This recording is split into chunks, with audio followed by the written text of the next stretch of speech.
This is the Super Atheist Brothers, or at least one brother.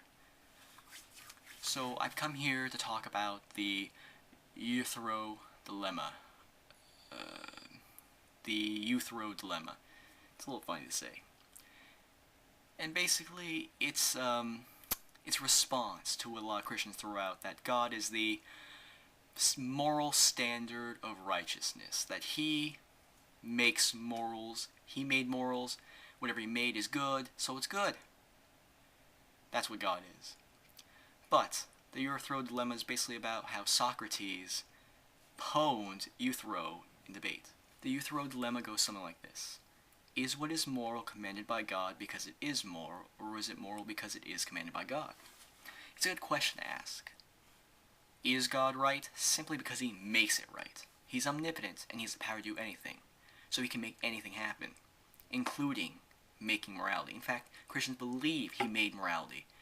They say, God can't make murder right. God can't make evil good. Then He's not omnipotent. You can't have it both ways. If He's omnipotent, He could have made things exactly the way they were. The other response, of course, is saying that God did not affect morality. I think if you really break it down, almost everyone's going to have to eventually agree with this.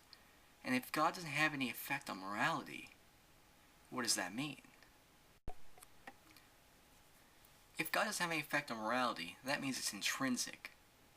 And it's just the way it is.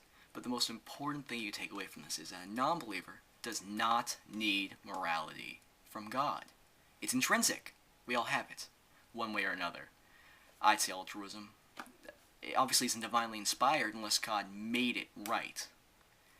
Point being is that you really can't have it both ways. I mean, if you do say it was commanded by God, you run into the problem that might makes right, but might does not make right.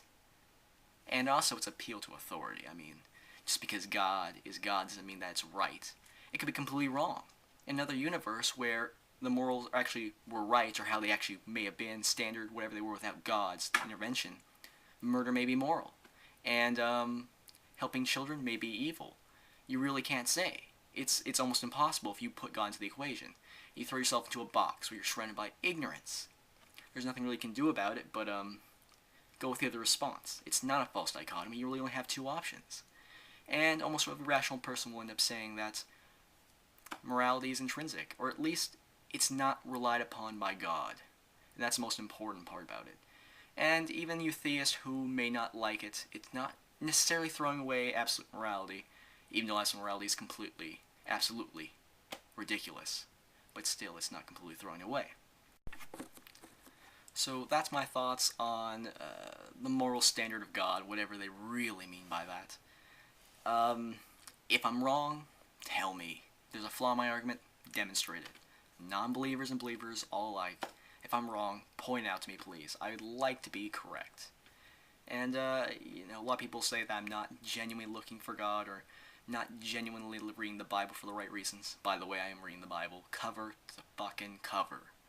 And, I don't know what more to say. I mean, I wasn't always a vegetarian, but I am now. And I became vegetarian simply by looking at certain things and thinking about discussing it in philosophy class.